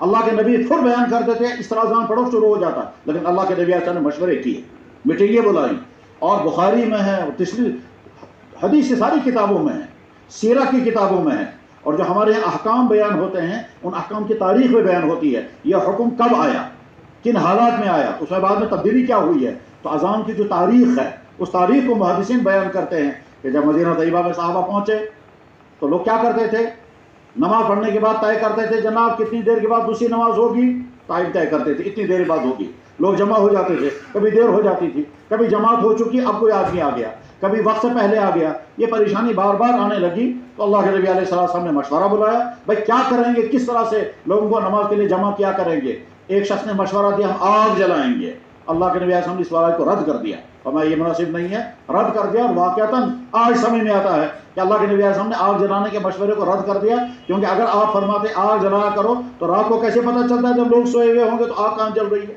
اور وہ لکڑیاں کہاں اتنی جمع کرتے، اور شہروں میں آگ کہاں جلتی۔ تو اللہ کے نبی اور ساتھ میں مجوسیوں کی نقل ہو جاتی۔ تو آپ نے مشورہ دیا۔ پھر کسی نے کہا ناقوس بجائیں گے، فرمایا یہ فلانی قوم کی چیز ہے، کسی نے کہا بوق بجائیں گے، کسی نے کہا بانسری بجائیں گے، کسی نے کچھ اور، مختلف رائیں آتی گئی، کسی پر فیصلہ نہیں ہو سکا، اور مشورے کی مجلس ختم ہو گئی، کوئی فیصلہ نہیں ہوا۔ وہ اللہ کے نبی مشورہ کر رہے ہیں کس کے لیے، اذان کیسے شروع کی جائے گی۔ بعد میں صحابی تھے عبداللہ بن زید رضی اللہ عنہ، جس کا تذکرہ حدیثوں میں آتا ہے، ترمذی شریف میں حدیث ہے، عبداللہ بن زید رضی اللہ عنہ رات کو خواب میں دیکھا تھا کہ کوئی آدمی جا رہا ہے اور بہت اچھی بانسری بجا رہا ہے۔ تو ان کے ذہن میں تھا کہ اذان کے لیے کوئی طریقہ ہو جائے، لوگوں کو اذان نہیں تھا ابھی لوگوں کو بلانے کے لیے کوئی طریقہ طے ہونا چاہیے۔ چنانچہ عبداللہ بن زید نے اس شخص سے کہا، جو شخص تھا، حالانکہ وہ شخص نہیں تھا، وہ انسان نہیں تھا، وہ انسانی روپ میں تھا، اس شخص سے یہ کہا کہ بھائی صاحب یہ جو تم بجا رہے ہو یہ ہمیں دے دو۔ انہوں نے پوچھا کیا کرو گے، کہا ہم لوگوں کو نماز کے لیے بلانا چاہتے ہیں تو یہ بجا کر کے لوگوں کو بلایا کریں گے۔ انہوں نے کہا میں اس سے زیادہ اچھی چیز تمہیں بتاتا ہوں۔ پھر انہوں نے اذان ساری سنائی، اور جب ساری اذان سنائی تو عبداللہ بن زید رضی اللہ عنہ حضور کی خدمت میں آئے، یا رسول اللہ صلی اللہ علیہ وسلم میں نے رات اس طرح سے خواب میں دیکھا، آپ نے فرمایا ذالک رؤیا حق، یہ تو سچا خواب ہے، اور وہ تو جبرائیل تھا جو تم کو نظر آیا۔ پھر فرمایا بلاؤ جبرائیل کو، وہ اندھا صوتاً، اس کو حضرت بلال کو بلاؤ، اس کی آواز بہت اونچی ہے اور سریلی آواز ہے، اونچی بھی ہے، وہ امد صوتاً و اندھا صوتاً وفی روایت احسن صوتاً، آواز بہترین، اونچی آواز، شاندار آواز ہے۔ چنانچہ عبداللہ بن زید ان کو کہتے تھے کہو جی اللہ اکبر اللہ اکبر، اب حضرت بلال فرماتے اللہ اکبر اللہ اکبر، اذان شروع۔ حضرت فاروق اعظم اپنے گھر میں یہی خواب دیکھ رہے تھے اور ادھر سے اذان شروع ہو گئی، وہ اسی میں بیدار ہو گئے تو خیر میں یہی خواب دیکھ رہا تھا اور یہی آواز آ رہی ہے۔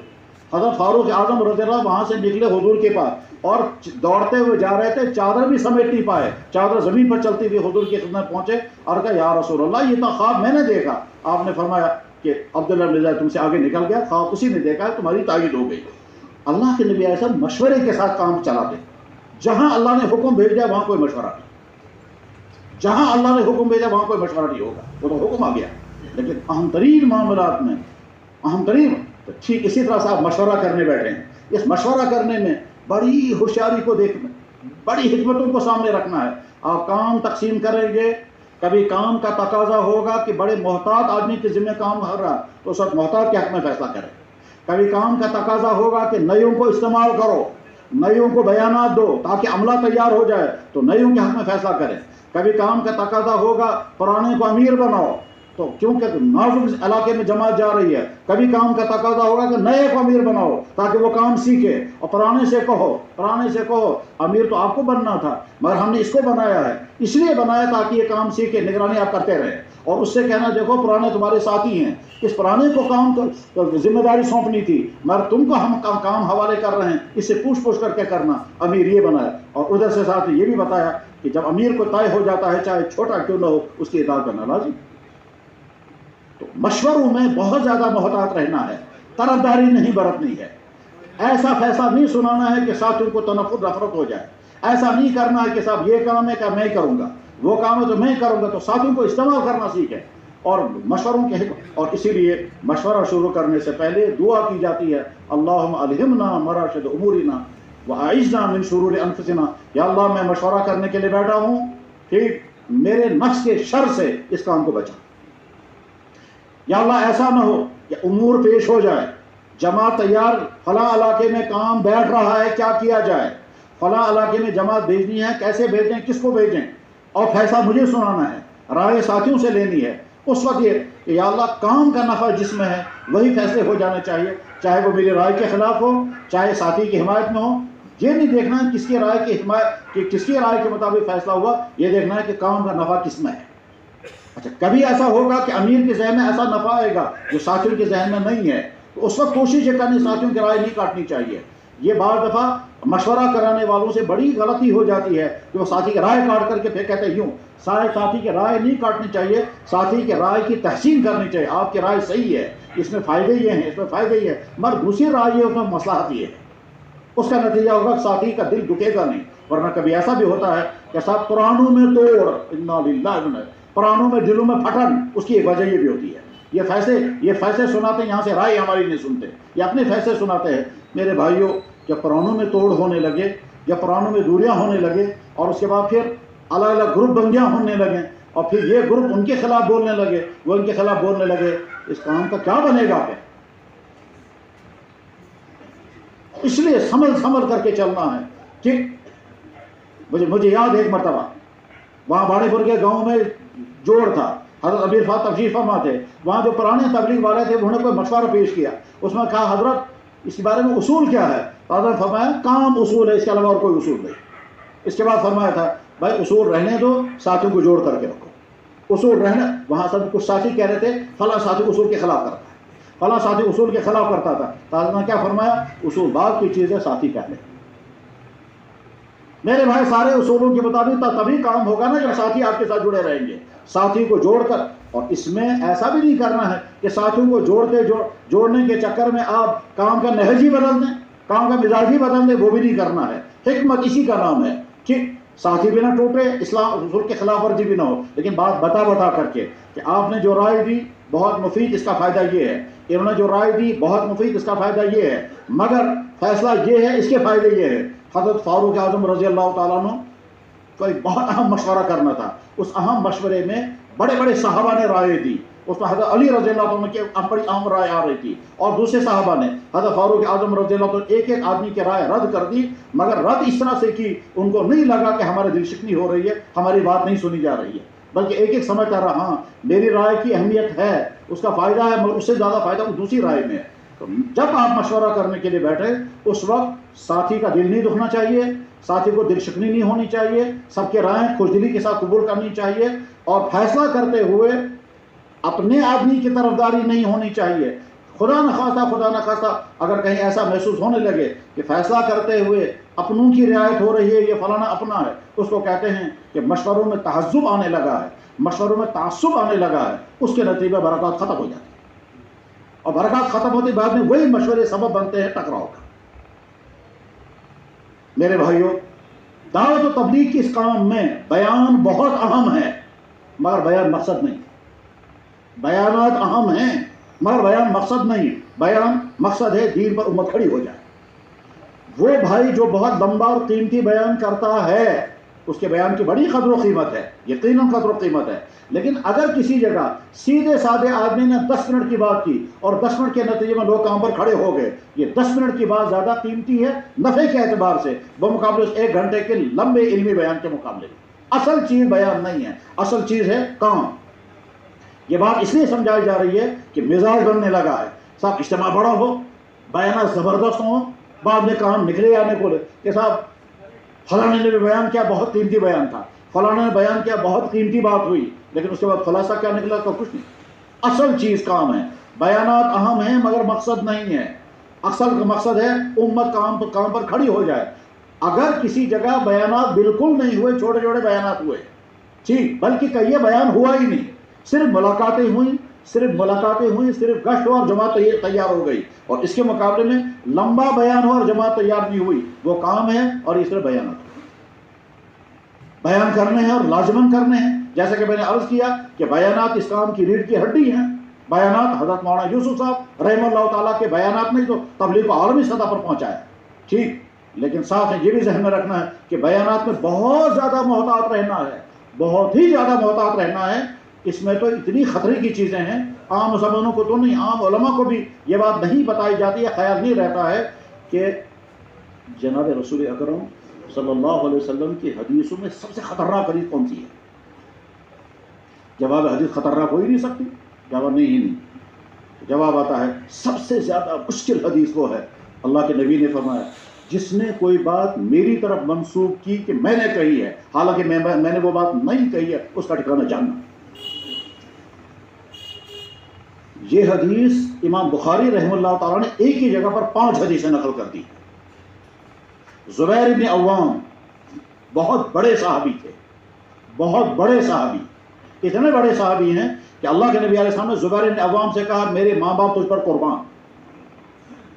کم درجے صاحب سمجھی، کس درجے کا آدمی ہے یہ جس کو اللہ کے نبی نے فرمایا بے ابی انت و امی، میرے ماں باپ تجھ پر قربان ہو جائیں۔ یہ 2 صحابہ کو اللہ کے نبی نے فرمایا، سعد بن وقاص کو اور زبیر بن عوام کو۔ اللہ کے نظام، صحابہ حالانکہ ایک سے ایک ہیں، مگر صدیق اکبر کو حضور نے یہ بات نہیں فرمائی، فاروق اعظم کو یہ بات نہیں فرمائی، حضرت علی کرم اللہ یہ بات اگر فرمائی تو زبیر بن عوام کو۔ زبیر بن عوام کے متعلق اللہ کے نبی نے فرمایا ہر نبی کا ایک خاص مددگار ہوتا ہے کہ جب سارے ساتھ چھوڑ دیتے ہیں تو وہ مددگار اس وقت نبی کے ساتھ رہتا ہے، میرا وہ خاص مددگار تو ہی ہے۔ زبیر میں لکل نبی حواری و حواری الزبیر، یہ زبیر بن عوام حضور کے ساجو بھی ہیں، یعنی حضور کی ازواج مطہرات میں سے حضرت عائشہ صدیقہ رضی اللہ تعالیٰ عنہ کی بڑی بہن حضرت اسما زبیر بن عوام کی نکاح میں، تو زبیر بن عوام اللہ کے نبی علیہ السلام کی کیا بن گئے؟ حمزل، ساجو بن گئے، ٹھیک ہے۔ تو زبیر بن عوام حمزل بھی ہیں، پھوپھازاد بھائی بھی ہیں، اللہ کے نبی نے ان سے یہ فرمایا کہ میرے ماں باپ تجھ پر قربان ہو جائیں، اور بہت ساری فضیلتیں ہیں۔ زبیر بن عوام کے بیٹے نے زبیر بن عوام سے کہا حضرت آپ کبھی حدیثیں سناتے تو سنو صاحب حدیث بولتا ہوں، تو کیا ایسا تو نہیں تھا کہ آپ حضور کے ساتھ ہوتے ہی نہیں تھے، پتہ نہیں کہاں رہتے تھے؟ تو زبیر بن عوام نے کہا بیٹا ایسا نہیں ہے، کوئی سفر ایسا حضور کا نہیں جب بھی ساتھ نہ رہا، کوئی سفر ایسا نہیں، بدر سے لے کر کے احد تو تبوک تک کوئی سفر ایسا نہیں جس میں میں حضور کے ساتھ ہوں، ہمیشہ میں حضور کے ساتھ رہتا تھا۔ تو انہوں نے کہا پھر کیوں حدیث نہیں سناتے؟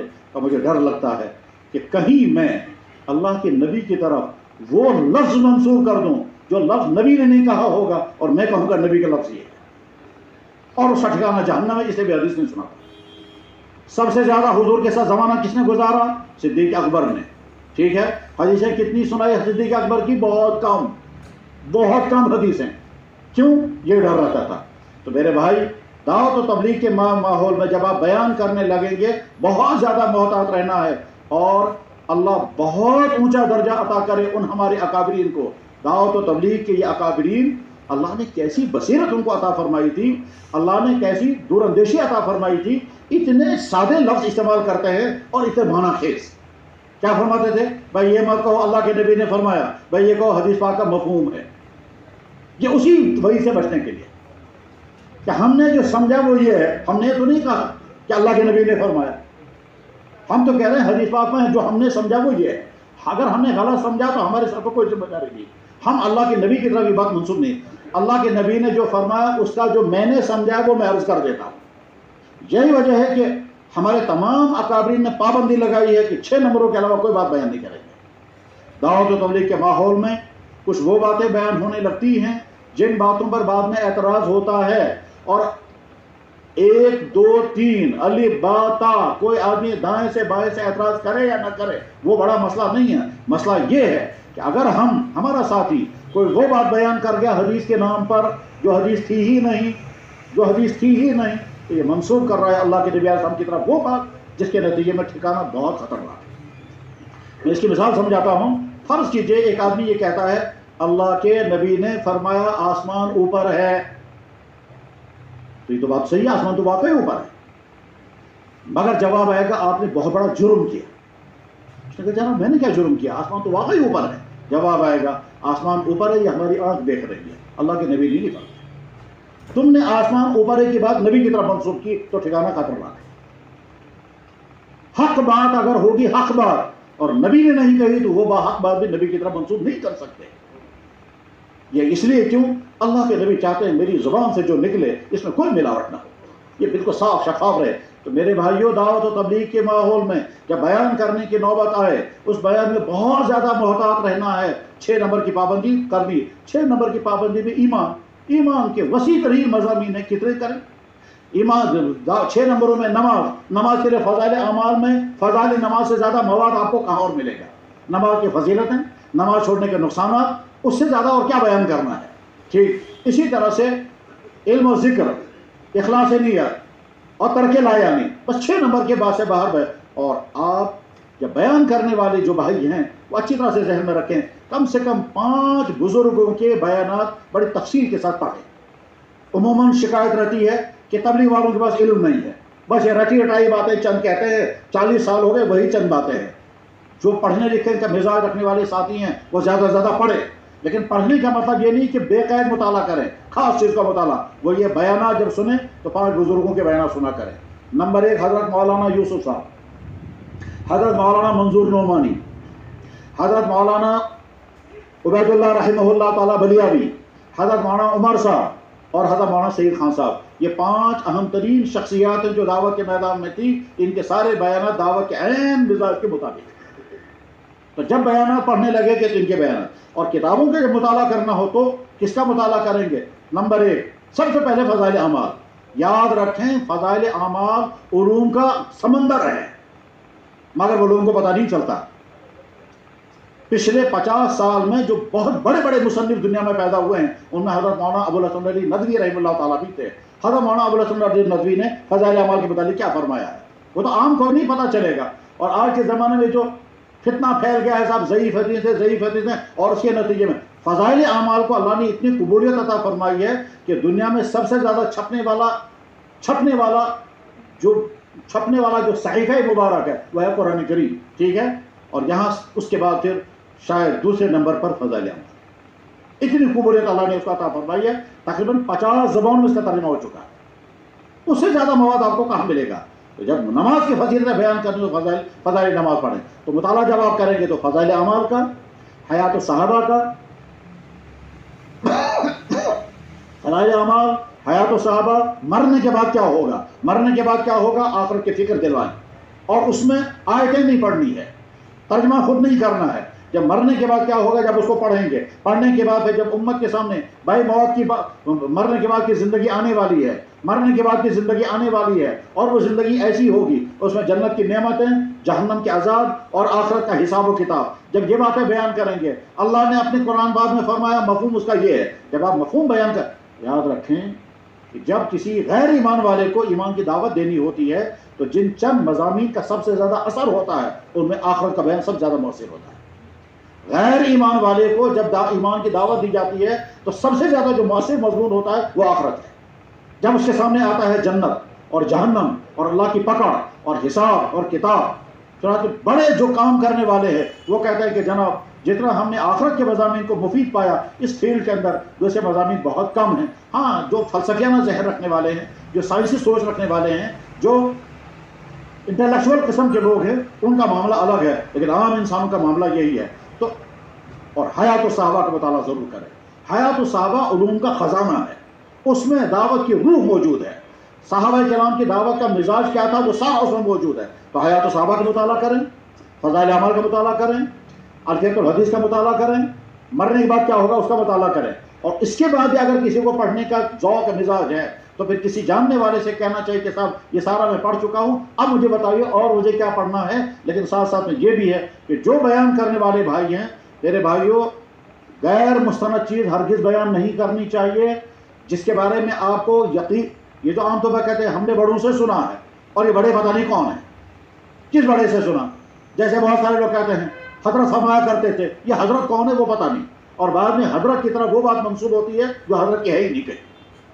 مجھے اچھی طرح یاد ہے کہ مجھے سری نگر سے کسی نے خط بھیجا، کہنے لگا صاحب دعوت کے ماحول میں عام طور پر کہا جاتا ہے ایک عورت 4 مردوں کو جہنم میں لے جائے گی، اپنے باپ کو، اپنے شوہر کو، اپنے بھائی کو اور اپنے بیٹے کو. یہ حدیث کہاں ہے؟ تو میں نے کہا بھائی ہم نے تو نہ حدیث پڑھی ہے نہ سنی ہے. البتہ کہتا نہیں صاحب یہ تو فلاں جگہ سے چل کر حدیث آ رہی ہے اور وہاں ذمہ داروں سے. تو مجھے یاد ہے میں نے حضرت مولانا عمر صاحب رحمہ اللہ کو خط لکھا.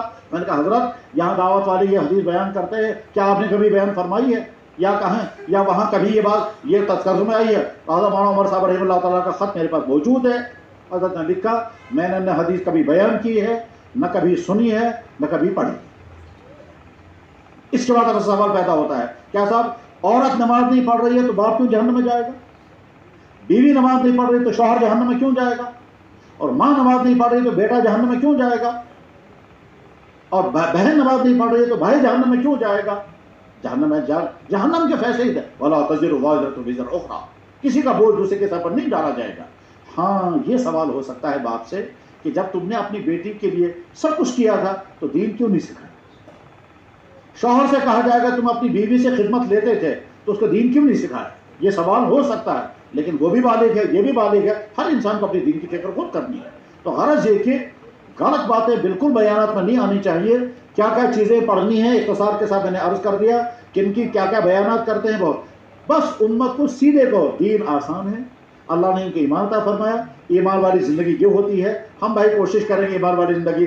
مجھے یاد ہے میاں جی محراب رحمہ اللہ تعالیٰ بالکل ان پڑھے محض, وہ انگوٹھا کرنے والے تھے شاید, اور زیادہ معلوم ہوگا مولانا کو, مولانا ارشد صاحب کو, کیونکہ انہوں نے بہت زیادہ وقت ان کے ساتھ گزارا.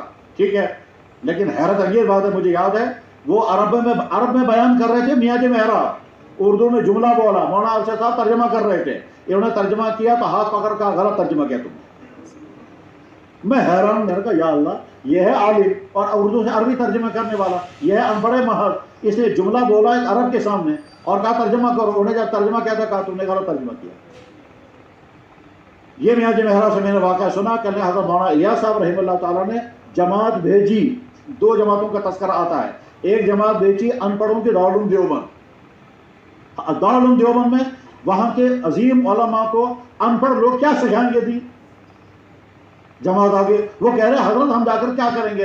کہا تو کسی نے کہا حضرت کیا ہم مرنے جائیں گے؟ فرمایا موت یہ مرنا ہے تو وہیں جا کے مرو. آگے وہ جماعت آ کر کے دارالعلوم دیوبند کو جو سب سے اہم ترین دفتر ہے اس کو کہتے ہیں دفتر اہتمام. ٹھیک ہے, دفتر اہتمام میں واقع کی سیدھی سادھی جماعت, اور وہاں بڑے بڑے اساتذہ, اور اس زمانے میں حضرت مولانا سید حسین احمد مدنی, حضرت مولانا علامہ ابراہیم بلیاوی, پتہ نہیں کیسے کیسی بڑی شخصیات تھی جنہوں نے عربی میں کتابیں لکھی ہیں. وہ تو وہ میواتی کھڑا ہو کر کہنے لگا بھائی صاحب بوڑھے کو پیاس لگی تھی, اس نے بیٹے سے کہا بیٹا سراہی میں سے پانی نکال کر دو. وہ بیٹا تو اٹھا نہیں. چھوٹے بچے کو ترس آ گیا, اس نے ابا جان کے لیے پانی نکالوں گا, اس نے سراہی اونڈیلی, وہ گر گئی اور گر گئی. تو بتاؤ یہ سراہی جو ٹوٹ گئی ہے بڑے کا قصور ہے چھوٹے کا قصور ہے؟ کہا جی بڑے کا قصور ہے, اس کو چاہیے تھا اٹھنا. کہا کہ آپ دین کے بڑے بھائی ہو, ہم چھوٹے بھائی ہیں, دین اگر مٹے گا تو آپ لوگوں کا قصور ہے. تو مولانا نے فرمایا بھائی یہ تو گھنٹوں کی تقریر میں اتنی بات نہیں سمجھا سکتا تھا جتنی یہ ایک جملے میں کہہ گیا. جماعت بھیجی گئی کہاں؟ عرب, اور میواتوں کے ان پڑھوں کی جماعت. اب وہاں کیا کیا ہوا, کس طرح سے ہوا, لیکن کسی مسجد میں ان پڑھ میواتی بیچارہ کھڑا ہو گیا. اب وہ عربوں کو کیا دین سے نائے گا, تو وہ کھڑے ہو کر کے کیا کہتا ہے, شیخ شیخ دین زبا ہم زندہ, دین زبا ہم زندہ, یہ کہہ کر کے رونے لگا. اب جب رونے لگا تو سارے لوگ, اور جب دین کی بنیاد پر آنکھوں میں آنسو آتے ہیں تو اس کے اثرات بہت عجیب ہوتے ہیں, اس میں کوئی شک نہیں. دین کے نام پر جب آنسو نکل آتا ہے تو اس کے اثرات بہت دور ہوتے ہیں. چنانچہ وہ عرب کے لوگ کھڑے ہو یہ کیا کہتا ہے اس کے تو میرے بھائیوں اپنے بیانات پہ بہت زیادہ محتاط رہنا ہے. یہ مت سمجھیں جب میں لمبا بیان کروں گا اور بہت انوکھی باتیں بیان کروں گا تب لوگ کھڑے ہو جائیں گے. ہم نے بارہا دیکھا کہ جناب بہت لمبا قیمتی بیان ہوا, تشکیل ہوئی ہی نہیں. اس کے بعد امیر صاحب آئے, 2-3 جملے قصے سنائے, 2-3 چھوٹے چھوٹے قصے, اور تشکیل ہو گئی. ہم حیران ہو جاتے ہیں اتنا لمبا بیان کیا فلانا نے, یہ تشکیل ہوئی نہیں, لوگ کھڑے نہیں ہوئے. اب یہ 2-3 قصے سنائے. اصل میں دلوں کا پلٹنا اللہ کیا ہے. ہم بھی کبھی دیکھتے ہیں کہ صاحب بیان اتنا لمبا کیا, اتنا قیمتی کیا, محسوس ہوتا تھا سارا مجمع کھڑا ہو جائے گا, لیکن ہوتے ہی نہیں کھڑے. اور کبھی ایسا ہوا سارے مجمع کو کھڑا کیا, بعد میں ایک بھی نہیں نکلا. کون قبول ہوگا کون قبول نہیں ہوگا, اس کے فیصلے ظاہر میں نہیں, اس کے فیصلے غیب سے ہوتے ہیں, شکلیں کبھی کبھی سامنے آ جاتی ہیں. تو بہرحال یہ بیانات بہت قیمتی ہے, مگر بیانات سے بہت زیادہ محتاط رہنے کی ضرورت ہے. میرے بھائیوں اللہ نے یہ جو دعوت کا کام ہم کو دیا ہے انبیاء علیہ السلام کے نہج کو سامنے رکھیں اور اپنے اکابرین کی مزاج کو سامنے رکھیں، اس مزاج کو سامنے رکھ کر کے پھر قربانیاں. اس میں سب سے بڑی چیز یہ ہے پرانے زیادہ زیادہ قربانیاں دیں، اپنے آپ کو خاص نہ بنائیں. کبھی کبھی ایسا ہوتا ہے کہ ہمارے پرانے جو ہے وہ اپنے آپ کو خاص بناتے ہیں، پھر وہ لوگوں سے دور رہتے ہیں اور الگ رہتے ہیں اور نئیوں کو الگ کریں گے. اپنا کھانا بھی الگ، اپنا رہنا بھی الگ، اپنے کپڑے بھی خاص قسم کے، یعنی انداز ہے ہم کچھ خاص ہیں. آپ خاص نہیں، عام کے ساتھ رہو. جناب رسول اللہ صلی اللہ علیہ وسلم صحابہ کرام کے ساتھ رہتے تھے، ایسے صحابہ کہ آپ کو پتہ بھی نہیں، اجنبی کو پتہ بھی نہیں چلتا. اللہ کے نبی اعظم جب سفر کرتے تھے تو کبھی نہیں فرماتے تھے سارے لوگ میرے پیچھے رہو. اللہ کے نبی اعظم درمیان میں چلتے، کچھ صحابہ آگے ہیں، کچھ صحابہ پیچھے. صحابہ نہیں سمجھتے تھے حضور کی بیعت بھی ہے ہم ان کے آگے چلیں گے، نہیں، عمومیت اپنے اندر پیدا کریں. ہم عام انسانوں کے ساتھ عام انسانوں کے ساتھ عام ہیں، ہمارے اندر کوئی خصوصیت نہیں ہے. اگر مولانا الیاس صاحب رحمہ اللہ تعالیٰ چلے گئے میوات، بہت سارے علماء ساتھ تھے، اس میں حضرت مفتی محمود صاحب رحمہ اللہ تعالیٰ بھی تھے. تو ایک میواتی آ گیا، وہ ایک ایک کو کہتا ہے وہ مولوی الیاس کون سا ہے، وہ مولوی الیاس کون سا ہے. یعنی مولانا اتنے سیدھے سادے انداز میں تھے، اس میں سمجھ میں نہیں آتا تھا مولانا کون صاحب ہے، اتنے سادے انداز میں رہتے تھے. تو اپنے اندر عمومیت پیدا کرے، خصوصیت نہیں. ہم کچھ خاص، ایک تو ہے عذر بڑھاپے کی وجہ سے، عوارض کی وجہ سے، ٹھیک ہے، وہ الگ چیز ہے، اس کا احترام ضروری ہے، قرآنوں کا احترام. لیکن ایک ہے ہم خاص ہیں اس لیے. اور میرے بھائیو، قرآنوں کی کندھوں پر بہت بڑی جو سب سے زیادہ اہم ذمہ داری ہے وہ یہ ہے زیادہ سے زیادہ نئیوں کو اپنے ساتھ جوڑیں.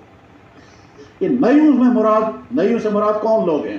آپ مدرسے والوں پر محنت کریں گے، مدرسے والے، مسجدوں کے امام زیادہ سے زیادہ آپ کی اجتماعات میں شریک ہو جائیں گے، آپ کی شب گزاری میں شریک ہو جائیں گے. اس کے بعد مزید وقت نہیں دے سکیں گے. امام اپنی امامت چھوڑ کر نہیں آ سکتا. مدرسے کا پڑھانے والا استاد مکتب اور مدرسہ چھوڑ کر نہیں آئے گا. وہ اتنا ہی کافی ہے آپ کے لیے کہ آپ کی اجتماعات میں وہ آ رہے ہیں، اتنا ہی کافی ہے آپ کے لیے کہ آپ کے شب گزاری میں آ رہا ہے، آپ کی تعلیم میں بیٹھ گیا اور آپ کی تائید کر رہا ہے. بس اس سے تو اتنا ہی مطلب لے لیں. اصل میدان جو امت کا اس وقت ہے، جن پر اصل میں ہم کو دین کی محنت کرنی ہے، وہ نسل، وہ طبقہ ہے جو نہ تبلیغ میں ہے، نہ مدرسے میں ہے، نہ خانقاہ میں ہے، نہ دین کے کسی ادارے میں کہیں نہیں ہے. وہ ہمارا اصل میدان ہے. اور جب آپ کالج کے ان لڑکوں پر، ان نوجوان پر محنت کریں گے اور محنت کرنے کے بعد جب آپ سے قریب آئیں گے تو اچانک ان کے اندر تبدیلی آئے گی، تو آپ کو خوشی محسوس ہوگی کہ اللہ نے میری محنت کا رنگ عطا کر دیا. پھر ان افراد میں پہچانیں، صلاحیتوں کو پہچاننا شروع کر دیں. سارے قرآنوں کی ذمہ داری ہے کہ نئیوں کی صلاحیت کو سمجھیں، کس کے اندر بیان کی صلاحیت ہے، کس کے اندر جماعت چلانے کی صلاحیت ہے، کس کے اندر کیا صلاحیت ہے. ان صلاحیتوں کو پروان چڑھاؤ، اور پروان چڑھانے کے بعد پھر عملہ تیار ہوگا. ورنہ ہر علاقے کے 2-4 ہمارے بزرگ ہیں اور یہ چلے گئے، آگے کوئی کام سنبھالنے والا نہیں ہوگا. آگے جو ہے وہ لڑتے رہیں گے. کیوں؟ مزاج کو سمجھ میں نہیں آیا ہوگا. تو نیا عملہ تیار کرنا بہت زیادہ ضروری ہے. اور وہ نیا عملہ کیسے تیار ہوگا؟ زیادہ سے زیادہ نوجوان کو اپنے ساتھ جوڑیں، اور اس کے لیے جو ترکیبیں کر سکتے ہو، چاہے ان کے اداروں میں جائیں، چاہے نوجوان، فرض کیجئے نوجوان وہ آپ کے اجتماعات میں نہیں آ رہے ہیں، آ بھی نہیں رہے ہیں، ٹھیک ہے، آپ کو لگ رہا ہے کہ ہم ان نوجوانوں کو جمع کر سکتے ہیں کھیل کے میدان میں، وہاں جمع ہو جائیں گے اور وہاں ہم تھوڑی دیر کے لیے ان کو جمع کریں گے، اور جمع کرنے کے بعد دین کی تھوڑی سی بات سنائیں گے، پھر نکال آئیں گے، ان کو کھیلنے دیں گے. اس کا مطلب یہ ہوا کہ آپ نے بہت بڑی حکمت کا طریقہ اختیار کیا. مجھے یاد ہے مدینہ منورہ میں ایک بہت مشہور شخص جس کا نام ہو سکتا ہے آپ لوگوں نے سنا ہوگا، وہ ایک بڑے مشہور اپنے زمانے کے کرکٹر تھے، تو کرکٹ کھیلنے والے تھے اور مشہور تھے. بعد میں اللہ نے ان کو دعوت کے ساتھ جوڑا. تو مدینہ منورہ میں وہ کرکٹ کے میدان میں رات کو جا کر کے ان کو تبلیغ کرتے تھے، اور وہاں جا کر پہلے ان کو کرکٹ سکھاتے تھے، پھر تبلیغ کے ساتھ جوڑتے تھے. اگر ان لڑکوں کو کہتے آدھا مسجد نبوی میں، ایک بھی نہیں آتا. اگر ان کو بلاتے ہوٹل میں تو ایک بھی نہیں آتا. تو وہاں وہ کرکٹ کے میدان میں رات کے کرکٹ کے کھیل میں جا کر کے پہلے ان کو کرکٹ سکھاتے، پھر شاٹ واٹ مارتے ہوں گے، اور جب وہ خوش ہو جاتے ہوں گے صاحب سعید انور کی شاٹ ایسے آ رہے ہیں اور ذوالقرنین کے شاٹ ایسے آ رہے ہیں، ٹھیک ہے، اس کے بعد ان کو تبلیغ کے ساتھ جوڑتے تھے. یہ ہے کام. تو نئیوں کو جوڑنے کی میرے بھائیوں فکر کریں. دعوت و تبلیغ کا مقصد کیا ہے؟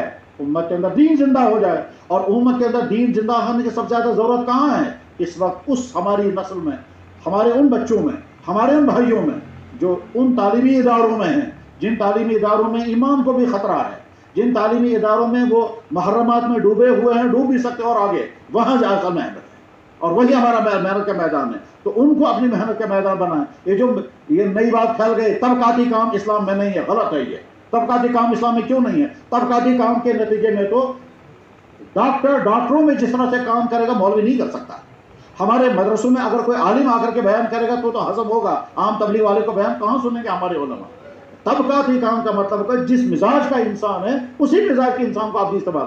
وہ جو مشوروں میں ہوتا تھا خصوصی ملاقات کے لیے دنیا کے بڑے کے پاس دنیا کے بڑے کو بھیجو، ٹھیک ہے، انٹلیکچوئل کے پاس انٹلیکچوئل کو بھیجو، طالب علم کے پاس طالب علم ہی کو بھیجو، جو جس ذہن جس مزاج کا ہے اسی مزاج کے انسان کو بھیجو. یہ تو اللہ تعالیٰ شانہ قرآن کریم میں فرمایا وما ارسلنا بالرسول الا بلسان قومه.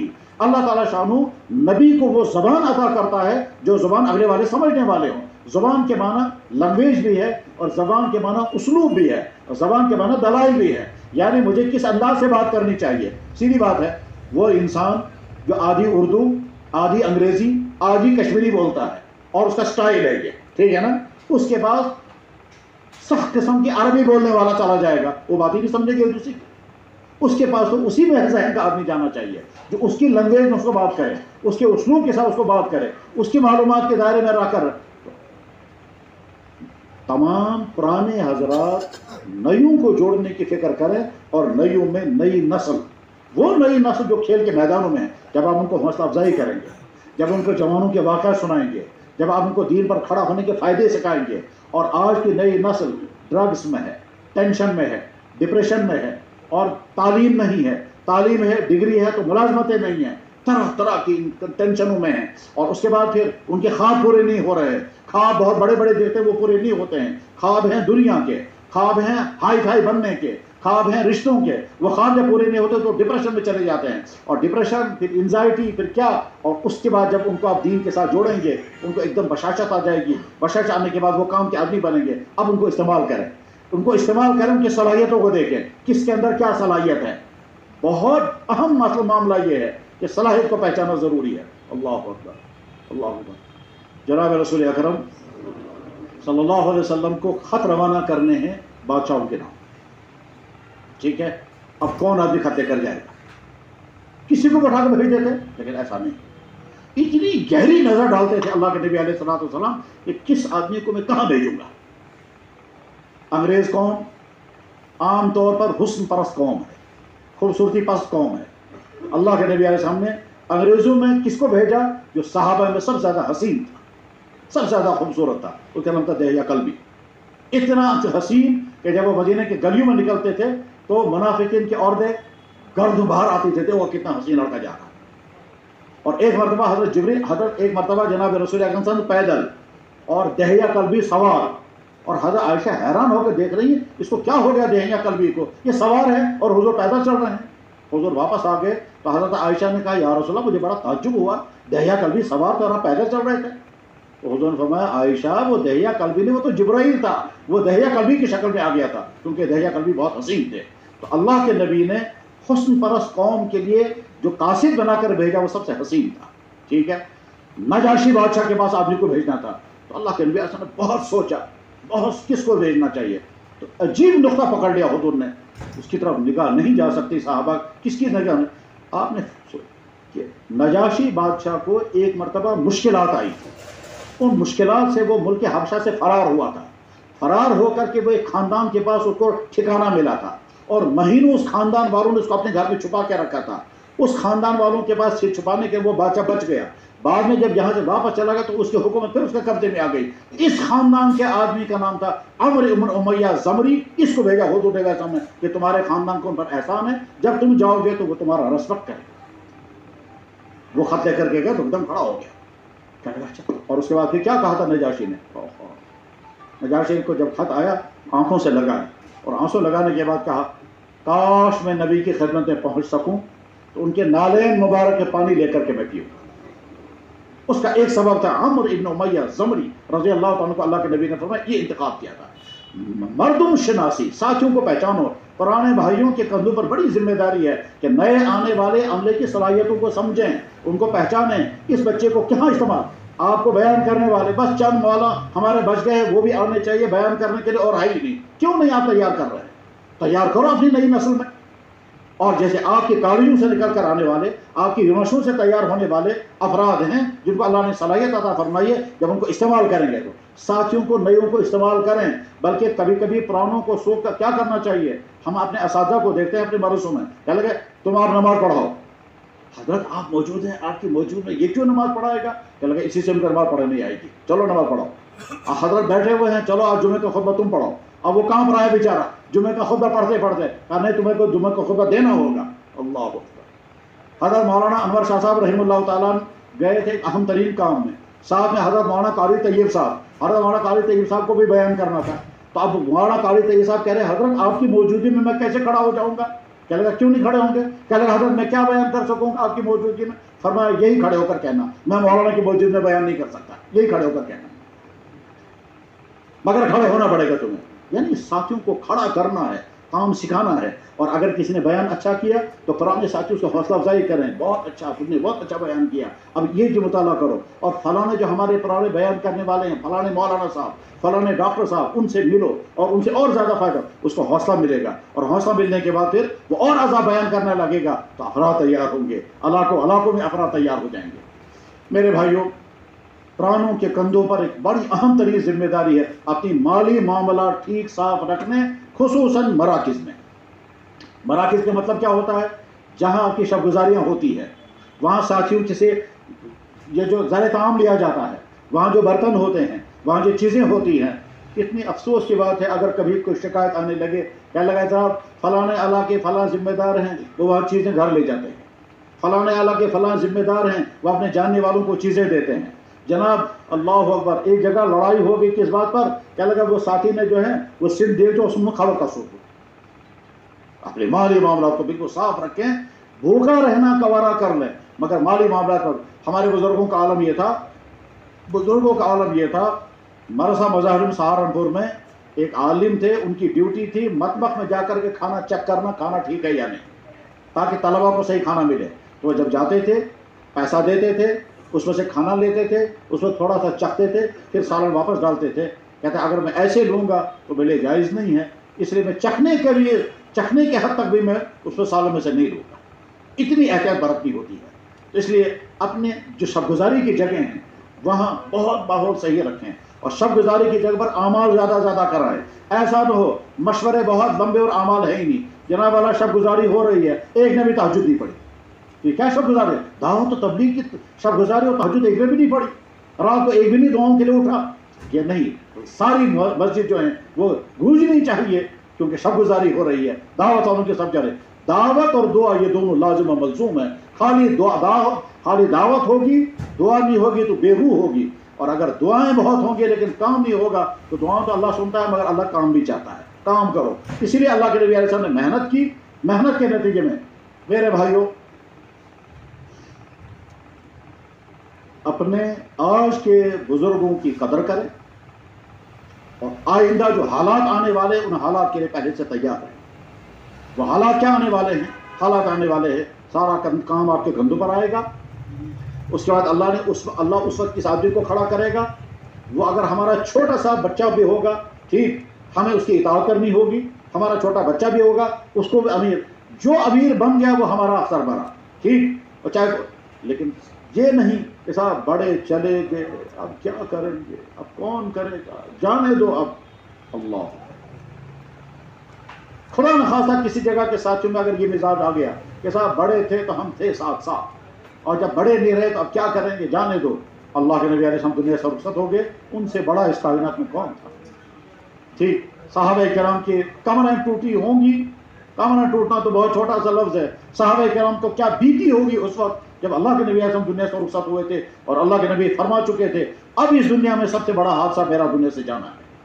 اب حضور دنیا سے چلے گئے، پھر صحابہ بیٹھے نہیں، صحابہ غم زدہ تھے، بس چند دن اس غم میں رہے، اس کے بعد اٹھے ہیں. اور اس کے بعد پھر وہ سب کچھ کیا جو اس وقت دین کا تقاضا تھا.